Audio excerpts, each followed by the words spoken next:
Hello and welcome to this week's This is MediaCity. I'm Stephen Chapman and today I'm joined by Simon from Toasted Production and also Dig, who's based over at Blue Tower at MediaCity. Now, he's talking to me because of the launch of the Manchester Music Mooch, which is a new walking music AR digital fun app that you should definitely download, and he will talk a load about that, but also some of the amazing archive that they have got hold of, which includes Beatles, Marina Abramovic, the Kinks, you name it, they've got it. It's very exciting. Let's hear from him.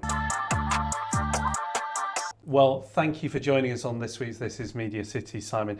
Boss of Toasted Productions and also Dig Media. Tell me, your elevator pitch on both companies, and we'll go in a bit more depth in a minute. Sure, yeah. So Toasted, we formed in 2001 and more traditionally a kind of linear media production company, but we've worked a lot with culture, public sector as well, a lot of music, and that's developed over, 24 years.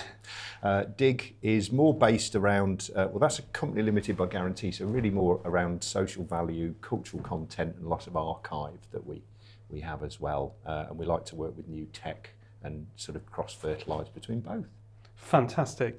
Now, before we go into some of the exciting things we want to talk about today, including Manchester Mooch, which is a really cool AR thing that's being launched this week. We're going out on Friday, so it has been launched now. We regular listeners, viewers will know we do an icebreaker to start with to find a bit more about you. Sure. Pick a card. Pick a card, any card. There we go.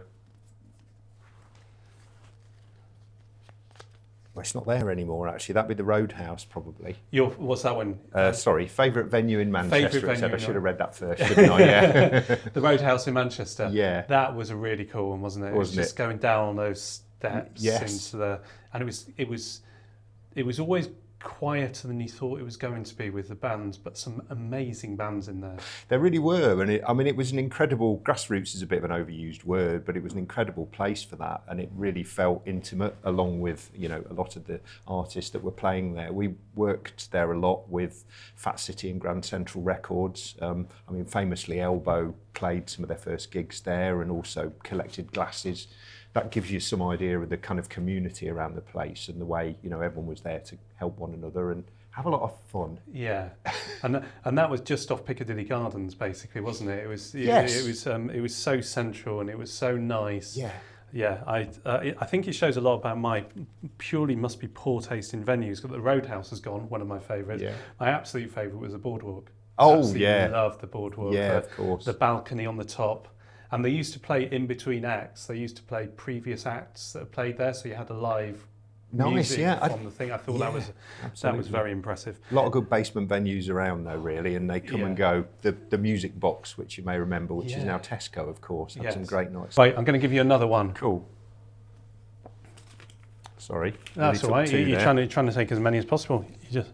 Favourite Greater Manchester acting band? I'm actually going to say there are too many. We're sticking with music on this one. I wonder why. Aren't we? Yeah. So favourite Greater Manchester act, band, musician, or a list? Go on, give us your top three. Well, there were so many. I could mention someone like, Joy Division are a really obvious one for lots and lots of reasons. I could mention bands and people that I've worked with. Jaywalk actually are a rather lesser known band, but I've had some great times listening to their music, doing bits of touring and recording some of their albums. And maybe just because it's the third one that comes to mind, someone like Roy Harper, who's from Rush Home, obviously a little bit older than the rest of them. But yeah, those would kind of mix in with the top three, and perhaps that gives an indication of the fact that I like all sorts of different sounds. Definitely. And it brings us nicely into what you do in a way, because your Toasted was born more of a cultural kind of independent production company in a way, was it? Yes. Yeah, and interestingly, the sort of arc of what we've done really grew out of me being into music and being into AV and working around TV and making visual productions really around a lot of the music in Manchester in the late 90s, early noughties. The best time and place to be, wasn't it? It really was, yeah. Really kind of friendly, when I say community driven, you know, just in a very practical, real sense of people helping one another with the cottage industry record labels. While I was doing that, I was working with, you know, all sorts of other companies, public sector stuff as well. So I've always had that balance to make sure that there was a good, solid basis for having a business that was sustainable. But nonetheless, the reasons that I'm here really are music and, you know, love of visual image. I like learning as well, though. So in doing all of those things with Toasted, which we continue to do, creating lots of linear content and working with digital platforms, we started to just organise our own material and keep it thus. So when you start recording things, after a while, if you keep it organised, you have an archive. It's really that simple, I think, in a lot of ways. And we used to cover a lot of festivals, from big sweaty raves with 70,000 people at them across Europe, for things like Global Gathering, to, you know, small kind of transatlantic expos in New York. To what were you doing at those? Were you recording like the live show? Were you doing like a summary at the end? What were you doing at those things? Yeah, the Global Gathering stuff, we sort of recorded the main acts, and we put together promos and interviews. So some very big names, you know, it was a while back, but people like Fatboy Slim and The Prodigy, you know, come to mind. The smaller pieces, which sometimes I found preferable, just the intimacy and the more immediate connection of working in a venue, like I mentioned, the Roadhouse, for example. We did a little expo called, I think it was Transatlantic Express with Manchester Council, I think it was, in about 2004, to Manhattan. And we'd also have lots of other small gigs, venues and festivals and things going on around the country, really. And in 2007, we were covering what was then the Future Sonic Festival, and that's now become Future Everything and has spread out into doing lots of other different things. And that particular year, it was a celebration of multimedia through the decades. So 67, 77, 87, which for anyone who's a music geek, then that's kind of countercultural, you know, psychedelia, punk and acid house, and there were luminaries from those periods there, you know, 808 State, Stephen Morris was there from New Order.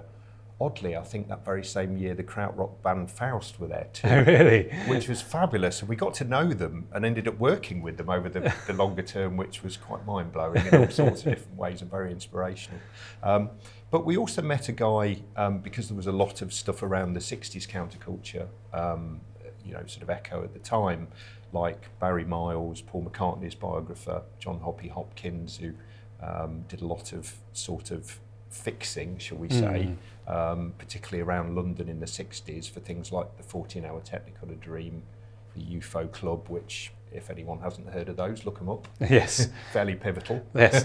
They'll break your mind as well, I imagine. It really would, yeah. And this small guy, Jack Henry Moore, came up to us and said, of course, you know, I filmed everything that was going on at the time, and my first thought was, that's an odd thing to say, but very intriguing. So he was filming stuff back in the 60s? Yes. Right.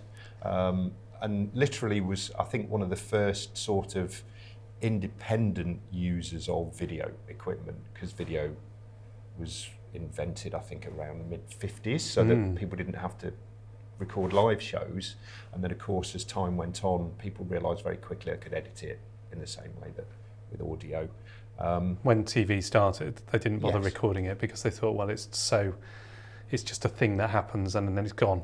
Yes. So that's why we don't have as much archive of some of the original stuff as... Exactly. And people keep having call-outs saying, did you happen to record this off the telly or something like that, isn't it? Absolutely. It's only recently we've understood how archive and the importance of it to our culture is. Absolutely, and of course we all know stories about the BBC wiping and reusing tape. And Doctor Who episodes, Lost, Top of the Pops, Jukebox Jewelry, I think, things like that, Yeah, exactly. And Jack, I mean, this was a particularly interesting story because we went over to visit him in Amsterdam, And sure enough, he did have a very large collection of videotapes. Give us a hint as to how big this large collection is. I would say the room was probably about 15 metres long and maybe about 4 or 5 metres wide. There was a big window at one end, but all the rest of it, the walls were completely covered with videotapes. Okay. So not a bad. No, that's a not collection. A bad collection, Yeah. Oddly, we found a lot of the material there was, well, not the majority, but a significant amount were sort of Hollywood movies. And we thought, okay, is he trying to dupe us here? What was your involvement, you know? And actually very quickly he explained that because he had video equipment so early, other people weren't able to record things off the TV, something we take very much for granted today.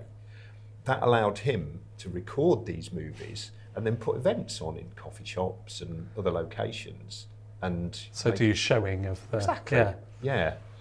But actually the things that interested us the most were the things that Jack had shot, and he was a real seamster. I'll come back to what some of those contained in a minute. You hinted at some of these the other week when we had a chat, and this is exciting. Yes, absolutely.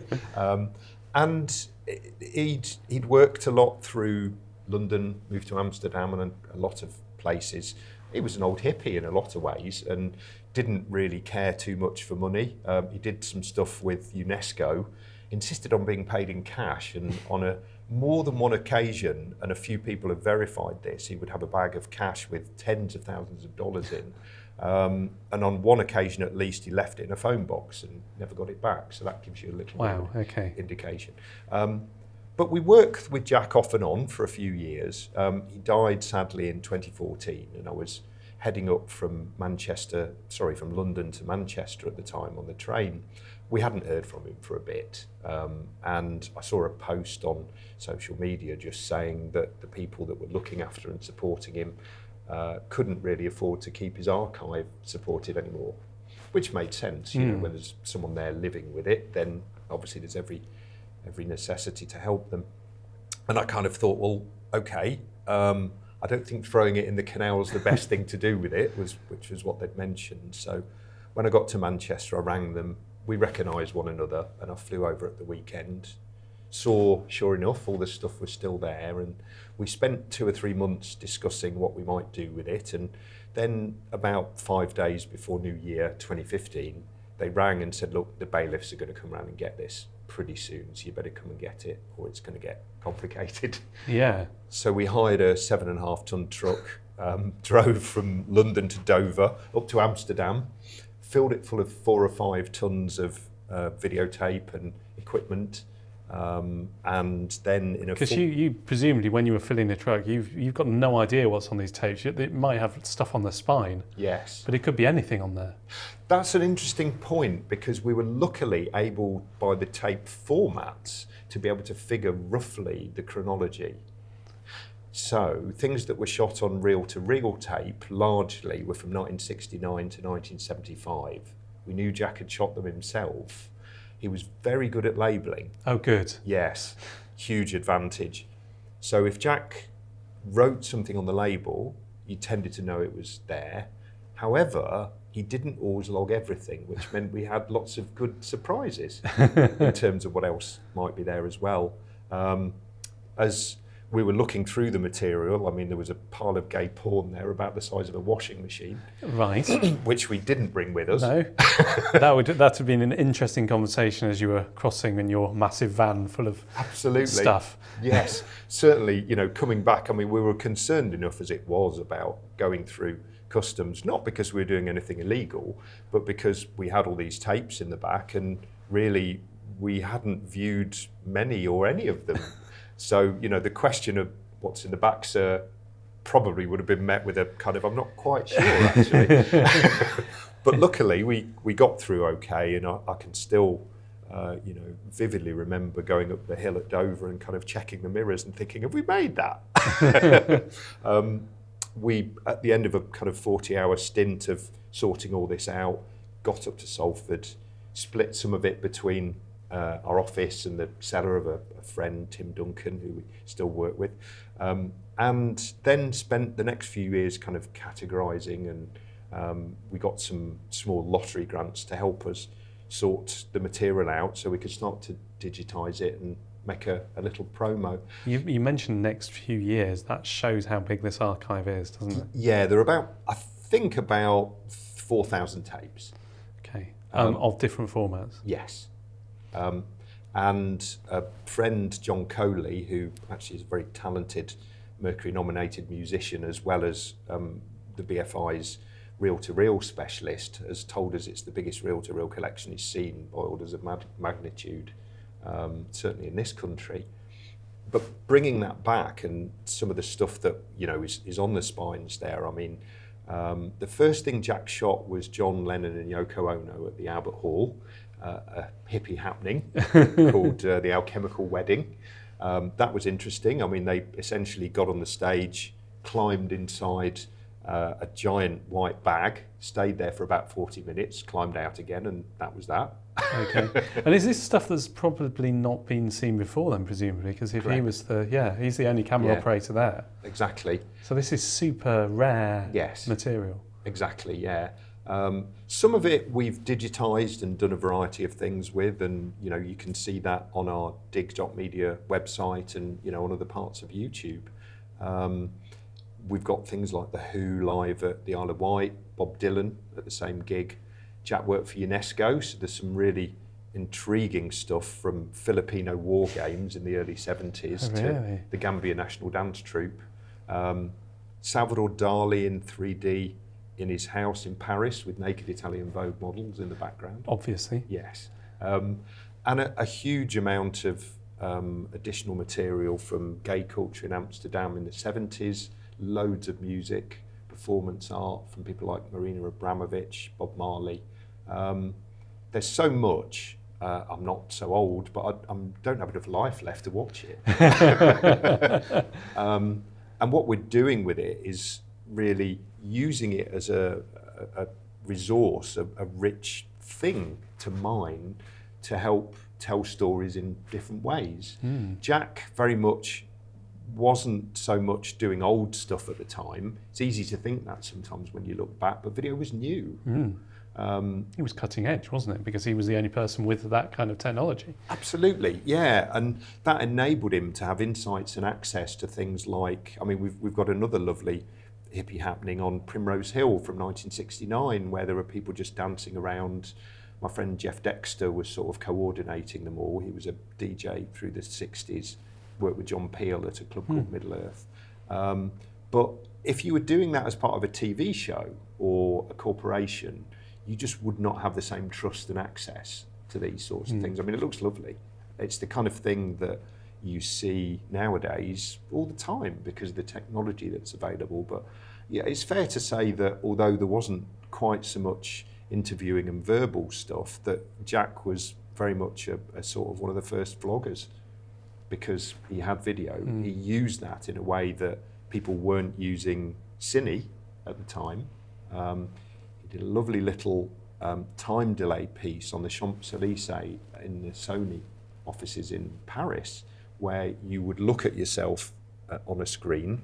There was a sort of a kaleidoscope effect around you, and you could see yourself 5 seconds ago, 10 seconds ago, 15 seconds ago, which today doesn't sound so remarkable, but at the time, I can't honestly think of many other ways people would have done that live.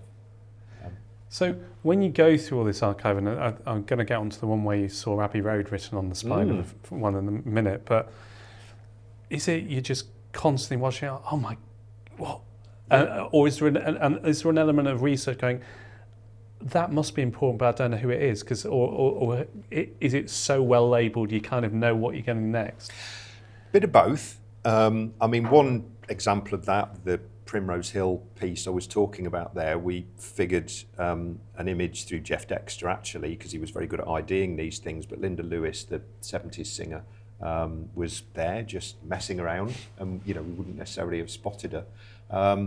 Early last year, we got some new material digitised just because of the names on the spine. There's Joni Mitchell live in Montreal in 1973.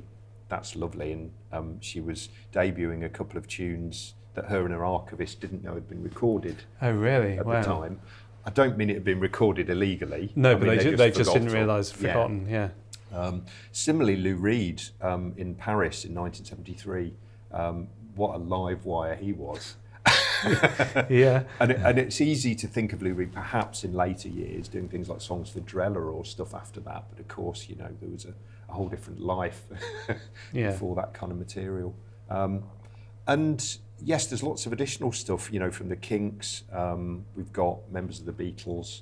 Of course, there's the tape that you mentioned, which we can come on to. That's been really rather exciting as well, with, you know, unseen Beatles material. And really what we're doing is finding a way to digitise as much as we can, to restore as much as we can. And there are so many sort of knock-ons from the project that we're doing. It's really good fun, and it gives us too many opportunities. So for example, actual tape restoration and taking something which is a relatively muddy 405 line image of an artist like Sean Phillips, who you may or may not have heard of, but taking something like that, recapturing it, upscaling it, colorizing it. These sorts of things, when we first got the collection, we didn't really have that within our reach. Yeah. But because of the way tech has moved on and become so much easier to do a number of these things that we're talking about, then really it's, for us, it really feels like our time in terms of being able to do something with this material instead of just digitizing it or, you know, just finding out what's on there. So it's lovely to play with different options of looking at what's in the material, enhancing the quality of it, and working with other kinds of technology, like immersive technology. You know, I was going to say, because obviously you're in the right place in a way at MediaCity, and you're home for a long, long time now. Do you kind of watch it now, because you're saying that you like pushing the boundaries a bit in terms of what the technology can do? Do you keep looking and think, oh, this could work well in, I don't know, immersive tech, in game tech, in augmented reality, in this? Because I'm assuming you have to do something special with them, because the quality is not going to be it's not going to be 8K quality, 4K quality. You almost need to do something in order to get that engagement for a younger audience, I suppose. There is that, yes, and of course it's interesting, you know, I think working with various kinds of media, something that you perhaps pick up, you know, through your career, is that often when you're working with communication, boiling things down can actually be relatively straightforward. You know, what are you trying to say and who are you talking to? It's the bit in between that's the fun, the play. Yeah. How do you do it? How do you say it?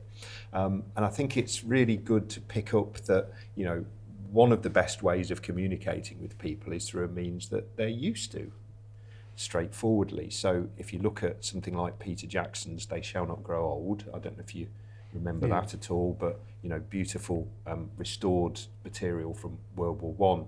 I'm not pretending we have anything like the profile, significance or resources of that Peter Jackson had or has. But one of the things that I think had stuck with him, certainly did with me, is if you look at World War One, you see a flickery image, you see fairly low quality images, it's black and white, and you're distanced from it. Yeah.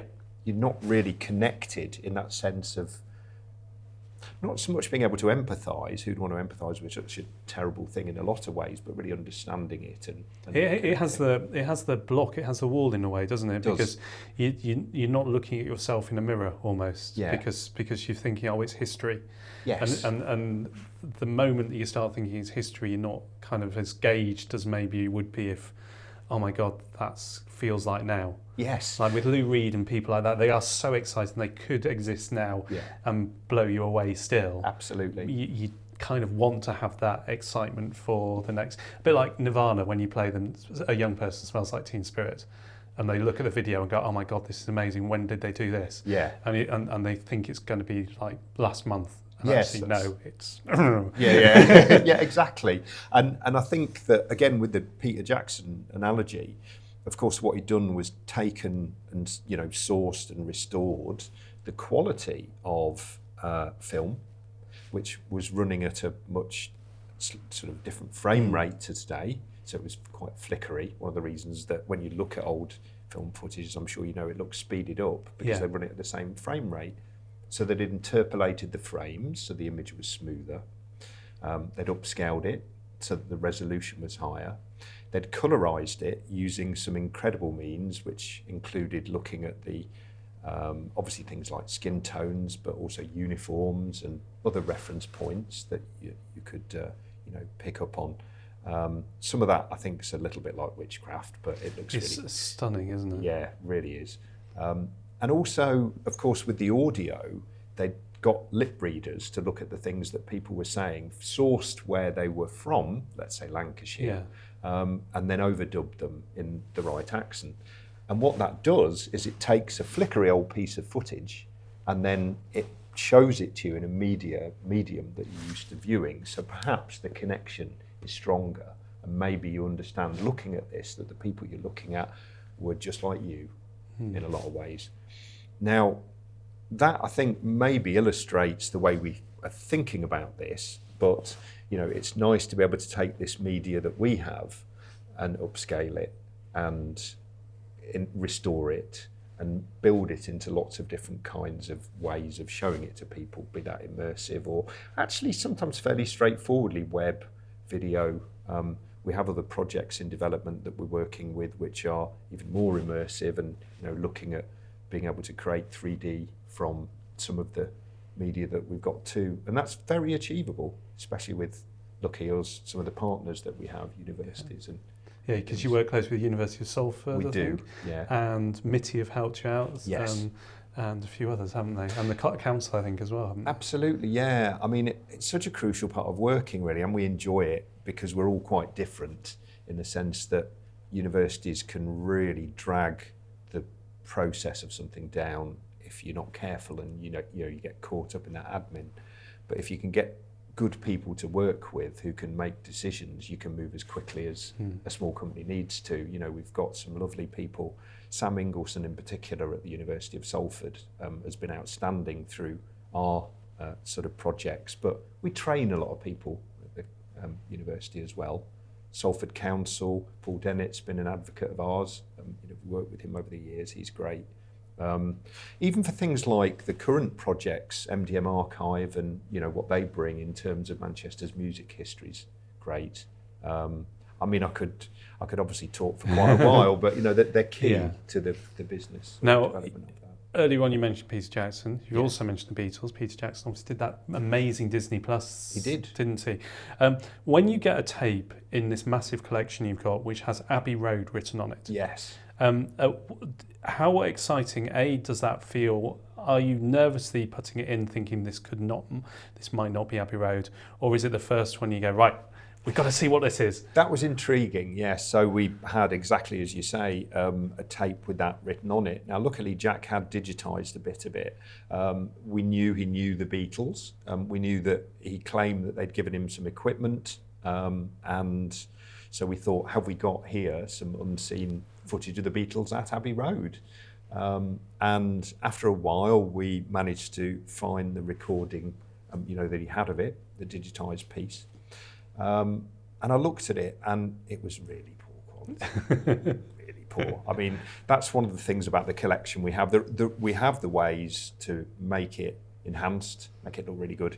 This one was literally the worst recording I'd come across of Jack's.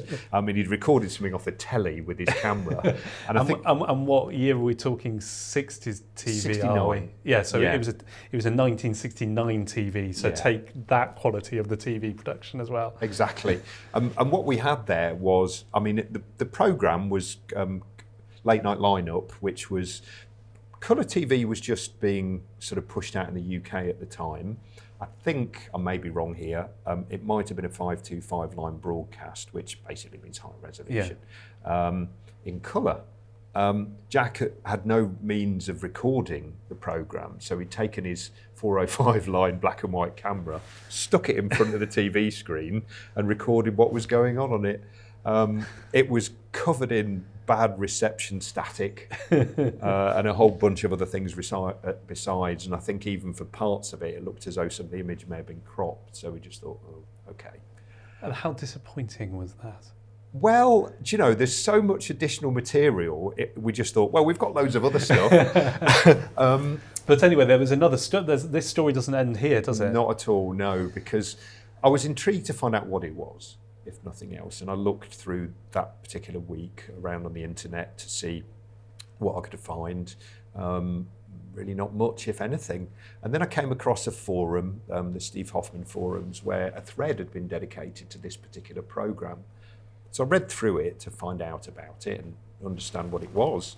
And it turned out that, well, no one had seen it, or at least people had only seen it when it was broadcast. And we kept looking and realised that although the band aren't in it so much, it was the promo documentary that the Beatles launched with the BBC in 1969 for Abbey Road. And we appear to have the world's only copy. So suddenly it became very exciting. And the material that's actually on it, I mean, clearly we don't own the IP for that. No.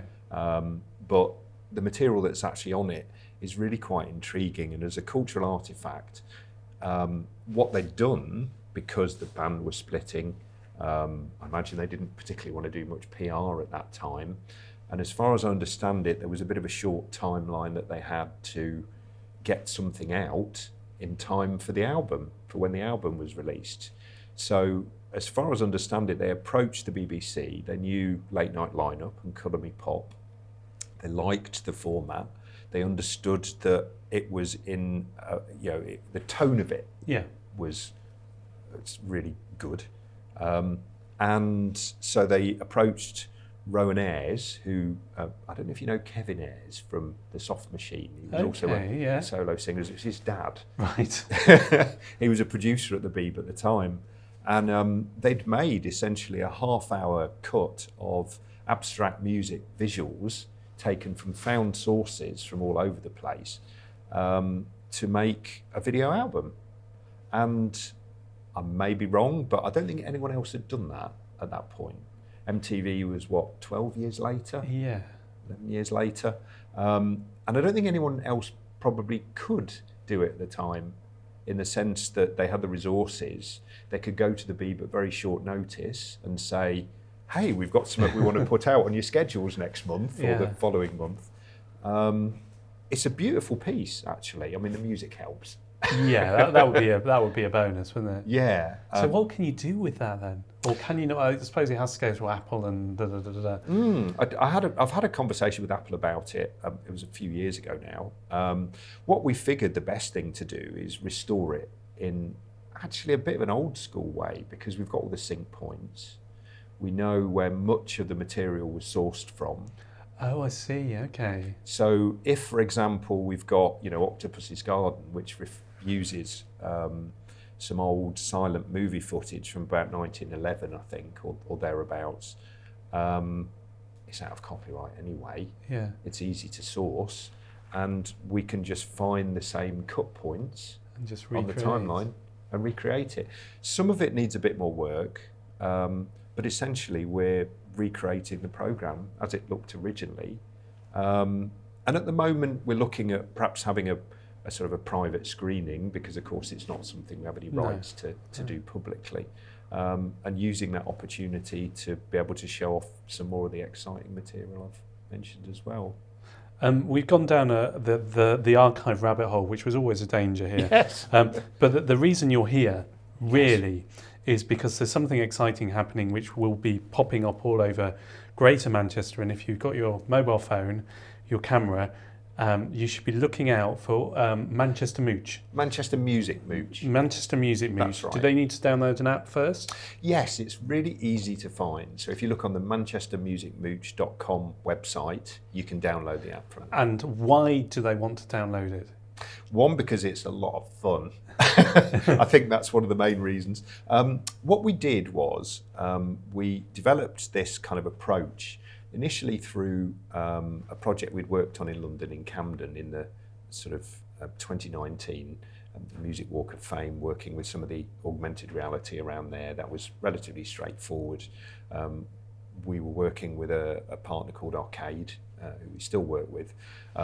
Through the pandemic, we started to develop all sorts of ideas about how you could take geolocational trails and work with media, so that when you're walking around, you can understand the world around you a bit more.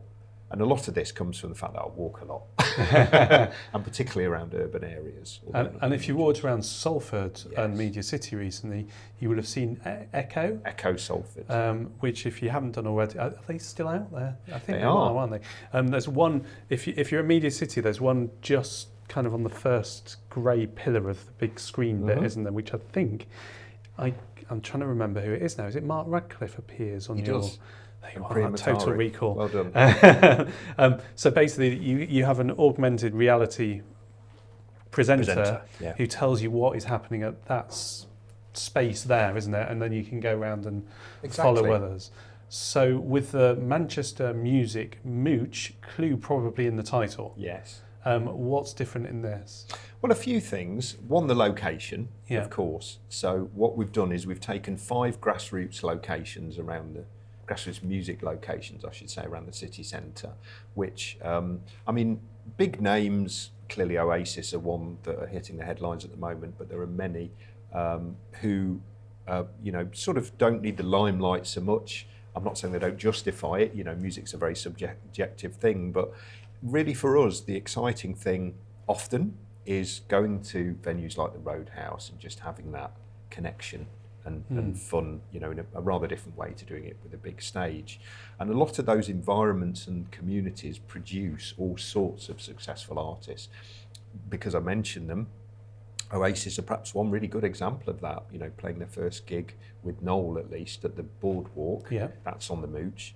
But also all sorts of other locations like the Oxford Road Corridor, where you've got the Royal Northern College of Music, a place like the Deaf Institute, the Academy, BBC Oxford Road. All of these have really been fundamental for helping Manchester's grassroots music communities in, you know, the decades since they were there. So the Gay Village, the area around First Street, the sort of former site of the Hacienda, Boardwalk, Northern Quarter as well, and around Old Granada Studios. You can go and find out for yourself, stand in those environments, see and play with lots of immersive AR stuff, and get involved in Manchester's musical history and look not just into the past, but see how that's feeding the present and bringing us into the future. So this is like a crazy mix between a blue plaque and a guidebook, I suppose, is it? Yes, that's a good way of describing it. And certainly, as well as the presenter and the interactive AR, which has all sorts of things from a sort of Turing machine. Intrigued us. We really wanted to get Alan Turing into this, but we didn't want it to be shoehorned. We did a bit of research and found out that he appears to have created the world's first ever recorded electronic music. Oh, really? Yeah. We didn't need a second reason to... That's done. Isn't it? Yeah. So we've got the fabulous Kate O'Donnell to introduce from Kate's from Transcreative in Sackville Gardens in the village near the Turing statue. Yeah. We've got an old sort of 1940s, 50s computer there with a rainbow keyboard. Of course. That you can play some of those original noises from his electronic recordings with. So there's a lot of interactivity on here as well, because there's I know there's some next phases of this that you want to introduce as well. I was like with doves and playing tracks and samples and things, is that right? That's a really good shout, actually. Yeah, Mooch Loops is something that's different for this one. Yeah, so as well as the AR format that we had around Echo and being able to access some of this stuff remotely is a new thing there too. Yeah, we've got this lovely little recorded audio trail, rather like GarageBand. We'd done something a little similar with Echo around MediaCity itself, where you could switch music tracks off and on.